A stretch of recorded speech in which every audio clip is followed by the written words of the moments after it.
It's this little island that is so packed with people. People are stacking up on top of each other through high-rise high-rise blocks, high-rise apartments. But hey, I think I'm proud to say that the trademark of Singapore, and likewise with Malaysia, I think there's so much respect for this diversity, this respect and embracing of different faith, and different the people who practice different faith, different religion, and I feel that it's kind of like needed in the world, in certain parts of the world right now. The kind of being able to sit down over across the table with different faith and still and share table of food and have fun and joke about it, have a pat on the back, and still hug each other no matter what faith you are. And I kind of feel proud of that in this part of the world. Andre, Ben? No, like you said, Vicky, it's well said. I mean, Asia is known for our friendliness, our warmth, our hospitality, our food. So people from wherever around the world can just come here, relax. The weather is hot all the time and humid. You can get a tan. You can lose some weight because if you go for walks in the street, you'll sweat a lot, and that's always good for exercise. So, and you don't have to feel so bad when you're eating something good. So, no, we in safer times, please come to Southeast Asia. Please come to Malaysia. Please come to Singapore.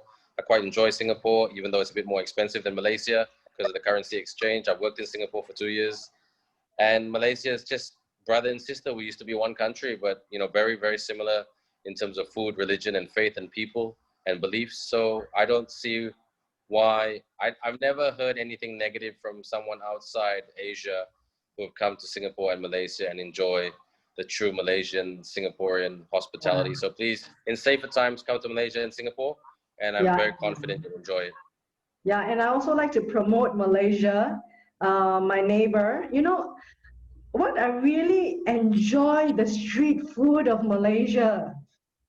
My husband and I will drive across the causeway, sometimes waiting 1 hour, but it's so worth it when we go across because I love the food and the teh alia there.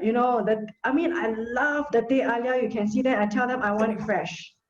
And I want it really like power with the ginger. You've got these small micro enterprises that, I always feel that this is the answer to unemployment. People expect to work somehow and to find their way of existence. And I see that in the spirit of Asian, always very diligent, moving forward. And I've got so much respect for people with the micro enterprises, the mother, the father come together to have this business that employs everyone. So I am concerned about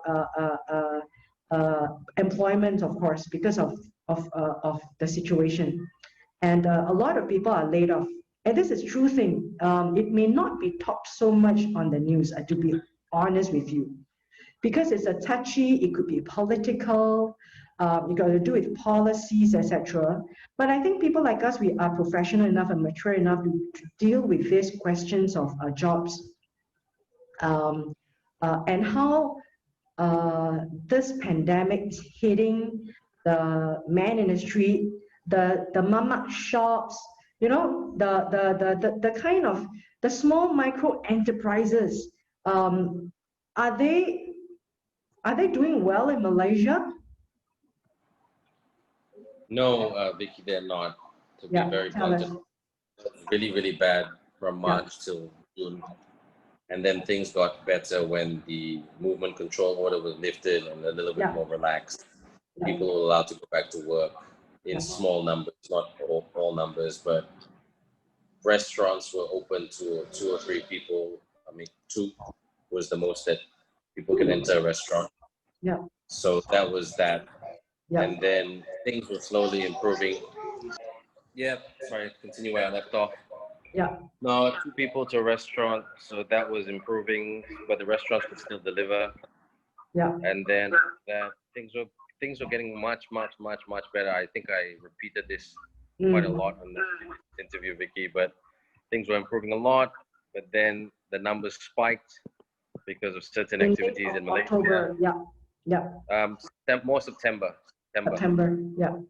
It spiked and just getting massively concerning. So the government went back and introduced CMCO. Yeah. And yeah, we are back to square one. Not as bad as before. People can still go to restaurants, but very limited going out. It's not a complete lockdown like it was in March. Yeah. So when you go into the malls, you go into the streets, what do you see? Right? Because we're not there, right? And there isn't any news. Tell us, like, what when you go into the malls and when you go to the streets whereby you used to go, it's very quiet. Yeah. It's very quiet. Yeah. Traffic is clear. I mean, who would ever thought Kuala Lumpur, the traffic is clear? Yeah. The traffic is very clear. You can get to point A to point B within 10, 15 minutes, which is unheard of in Kuala Lumpur. Yeah. So that's the positive, I suppose, if you look at it that way, for some people who can go to the office or to their work. Yeah. So it has been, no, I'm not going to paint a rosy picture. It's been hard. It's been very hard. You want to find out the answer. Has it been tough for the man in the street? It's tough for everybody, for the man and woman and children in the street. Children are frustrated. I mean, the local schools, they don't have access to Zoom school. Yeah. So they just get home. Some people don't have access to homeschool because they have no internet. Not really, because at the end of the day, don't forget Zoom and internet, you need all this very strong IT support. Some schools have, the private schools have it, a lot of the government.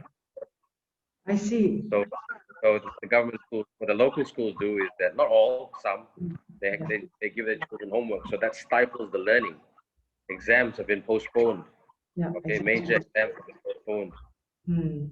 Work, certain people have lost their jobs, especially the service industry, airlines, tourism, hospitality. Yeah. Sports, which all sports are cancelled. Yep. Gyms. Look, Vicky, I put it very simply and straightforward to you. Yeah. It has been the roughest year of the roughest years. I've seen the Asian financial crisis. I've seen the US subprimes affect Southeast Asia. I graduated during September 11th. This takes the cake. Wow. So people who are starving, really? the government is trying to help, but how can they help so much when there's no money coming in, just money going out? So tell us a bit about the population composition of Malaysia. Malaysia is quite straightforward. It's 31 million people. 1 million is people who are like expats or foreign workers. So in that 30 million, Malaysia is quite straightforward. It used to be 60-30-10. Sorry, 60-38-2. 60% Malay, 30% Chinese, 8% Indian, and 2% of people of a mixed race. Chinese, Indian, what we call Chindian, Western, one Western parent, one Asian parent. Usually it's the Western father, Asian mother. Sometimes it's the other way around, but more often than not, it's that. Yeah. So, but now with Malaysia has changed over the years. A lot of Chinese and Indian and mixed from the mixed race section have migrated overseas. The two most famous countries that they migrate to is Australia and Canada, according to my research and global census. And they set up homes in Perth, Melbourne, Canada, in Toronto. Apparently, if you go to these Western communities, you'll find a very strong Malaysian community, especially in Perth. So, yes. So I think if you look at the population now, 60-20, 5 and maybe 5. Yeah. Okay. So tell us now. Explain to all of us, the world. First question: who is Malaysian? All right. Okay. Who is a Malaysian? I mean, definitely Malaysian is not Henry Golding, right? Not every Malaysian is Henry Golding, right? Malaysian. His mother is from He's Malaysian, but not every man in the street. I mean, tell us who is Malaysia, who is a Malaysian, yourself, Well, etc. And then tell us. I look at it. I look at it this way. Yeah. A Malaysian is every Chan, Ali, Ramasingam, Henry, or Smith. That An is the beauty. amalgamation, an That is the beauty. amalgamation of a melting pot. Yeah, that is the beauty of Malaysia. You can meet someone with a name of Jacqueline Arnold, and they are not Western. They have come from a mixed race of Portuguese, Malacca blood, and a real mixed race. And on paper, you would think they are they are from the West, but they are Malaysian, and they look Malaysian. They speak Malay really, really well. Or who is Walter Samuel? Yeah. An Indian person, a professional, who's of Christian faith. And then you have Muhammad Ali Abu Bakar, Muslim, but he has many friends who are from different races and faiths, and we respect each other. He's Muslim. He goes to the mosque every Friday, and then he's probably married to someone like Fatima Rahim, who is very smart, professional, but still true to their faith and their culture. And then you got Lapaloi or Gotekwa. They may be religious, they may not be. They could be Christian, they could be Buddhist, but it's not really something they may speak about it, they may not. But we are all united by our love for chicken rice, char kway teow, nasi lemak, our family, and working hard for our families. Yeah. I always say Malaysians are about 3 F's. Yeah. I always say Malaysians are about 3 F's. Like what? Family, food, and finance. Yeah. Finance, they work hard for the finance, to look after the family, and put food on the table. That's all it is. Wow, well said, well said. I think that is something that the Ministry of Communication should bring you as the spokesperson. Well, I'm trying to lose some weight. You have a White House speaker, right? Well, our White House is Putrajaya, so yeah. Okay, now I want to ask you now, the Malaysian man in the street now. So for me, I go to my love for the Malaysian food, right? They do it so well, right? I mean, I don't need to go to the fancy restaurant. I just go to the street. It's so authentic, but it's done by the people. They mix the spices and then they slap it onto the rice. And then, I watch all these videos on YouTube about people traveling through every part of a different rural, there's so many different states that is slightly different in terms of the food culture, and you have all these mama, you call them, or the ibus, you call them, all these aunties, you call them, they are like, okay, I'm going to cook the different kinds of 20, 30, 50 kind of curries, and the different kinds of sambal, chili, different kinds of the nasi lemak, and the different kinds of, it's such a colorful cuisine. I mean, which is a reflection of the culture. I mean, food is culture. No, it is. It is. Yeah. I think every expat who does work in Malaysia, I think if they can catch on to this very, very fast and accept this very, very fast and use this to their business advantage, they'll go very far in Malaysia. Yeah. I think in the West, where I studied once upon a time, a meal is a meal. Steak and shepherd's pie, fish and chips, you eat it, and that's it. And then you go off back to work or go home or whatever. But for so boring, right? Yeah, but Malaysians, I suppose they treat their food like how Westerners would have a few beers. In the West, they say, let's have a few beers. Yeah. So they drink a few beers and they talk and catch up. But Malaysians, generally speaking, we're not a heavy drinking race or nation because of the Muslim factor. So people like to meet up for food. Yeah. So that's the parallel that I always like. That's it. I always say to my Western friends, you guys love beer, we love food. Yeah, so that's why when I go to Malaysia, JB, the motivation was really food. So my question is like, you did talk about it's hitting hard. Like, tell us like what's happening to these micro enterprises, the people who are selling the food in the streets, the people who are selling the food in the shops. Um, how are they hanging on uh, to the situation now? How are they hanging in there? How are they hanging in there? And then you can explain to us some of these SMEs and micro enterprises. And you did say that it's hitting the economy and the man in the street, the micro self-employed, really, really hard. Tell us about it. Vicky, there's nothing really much to tell. Everybody has struggled from the upper end to the lower end. Certain companies have been very generous in the sense that they didn't cut anybody's jobs because they were trying to build some brand loyalty or employee brand loyalty, as they say in human resource. So, I mean, I won't name names, but I had friends in the airline industry. They got their 3-month marching orders. Not all of them, some. Yeah. And I feel sorry for the airline industry because they've been in that industry for almost their whole life. I mean, they don't really. Some of them don't. Yeah. Yeah. I mean, they don't really have. Have been cut. Even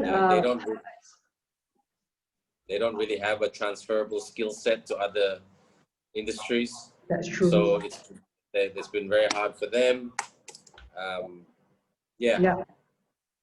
Hospitality, anything to do with service. If you are not selling a product, those like IT services, consulting services, tourism, hospitality, sports, gym and recreation, education to a certain degree, it's all habis cerita lah, but not habis cerita forever, but it's just on a big hold. So, I mean, 60% of my income was slashed because of COVID-19. And it is what it is. I mean, you can complain about it, whatever, but it's like I spoke to a friend today. I think for 1 month, he just looked at the walls and said, what the hell am I going to do?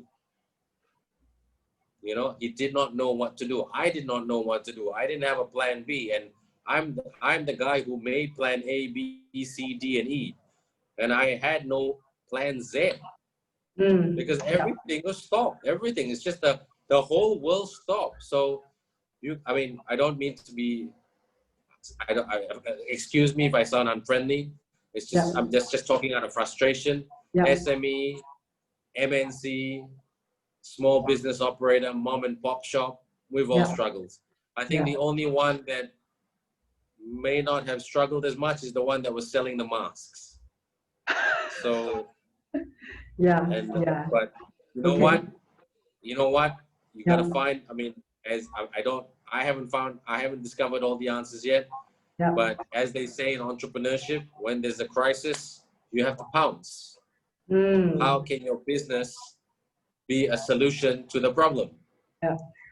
Everybody's still gonna eat. I mean, thank God last year, and I say this in a good way, thank God last year, it was fasting month. So as Muslims, we fast, we don't eat during the day. So that was good, I mean, save some money. But you know what? The children need to eat. They don't fast.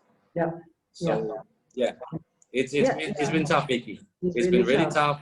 Everybody, the whole national job workforce in Malaysia has struggled. Full stop. And I want to let you know that in Singapore either. I'm sure. Yeah. It's competitive. It's very competitive over there. Yeah, and of course, I think certain news, the lid is being kept on certain news. Or that journalism has kind of stopped for a while. I don't see any news at all. Not at all, and of course, not as much as I would like to, and that's a total understatement.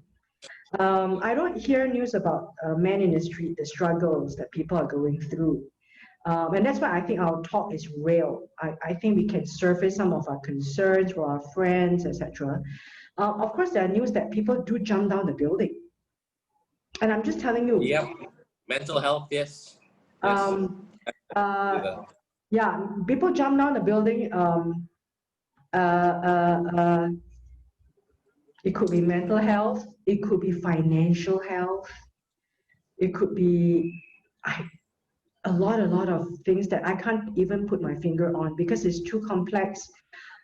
It's just caving in. I think it's the world just starts to like cave in, and it starts to just like implode and collapse on certain groups of people, and people who are not able to find some help, whatever, help from families, help from therapies, help from the government, financial help, etc. During this time, I would say using the word tough is a total understatement. I mean, there are people who just, in the news, little, but they are coming. So we don't want to usually talk about, such negative things, but if Ben, you have something that you want to say, like how you hope that life can be a little bit better for the man in the street. No, as we say in Malaysia. Yeah. No, as we say in Malaysia, we Muslims say, and most Malaysians say this anyway, as a cultural phrase, inshallah, God willing, that things will improve. We keep believing that because there's no point being negative. Being negative can contribute to a bit of a mental breakdown. So as I always encourage friends, because I'm a mental health trainer. I did a mental health course this year in Singapore online. So what I encourage my friends to do, call each other. I've been through depression before. I had a depression many years ago, and that's another story for another day, but I'm open about it. And I say to friends, give each other a call. Let's support each other. We may not be able to give each other money, and nor should I never like to borrow money from anybody, and I won't. But let's call each other, let's support each other. If we can find a way to chatty business or do a business that will make some form of a sale, why not? So there's a bit of brainstorming there through the friendship connections in Malaysia, and whether it's generating money for families and friends, I hope so, but that's a bit unrecorded. But yeah, everybody's just trying to find a way. It was improving. I'll be honest, it was improving month by month. The Malaysian government, I kid you not, I'm not political. I don't support any political party. I work with the government of the day, but the Ministry of Health did a fantastic job. But unfortunately, certain things couldn't be controlled, and the numbers went up. I mean, we did a better job than Australia. We did a better job than most European countries. But the thing about Malaysians is we're not very good at shouting about milestones. So I want to be a milestone consultant for the Malaysian government.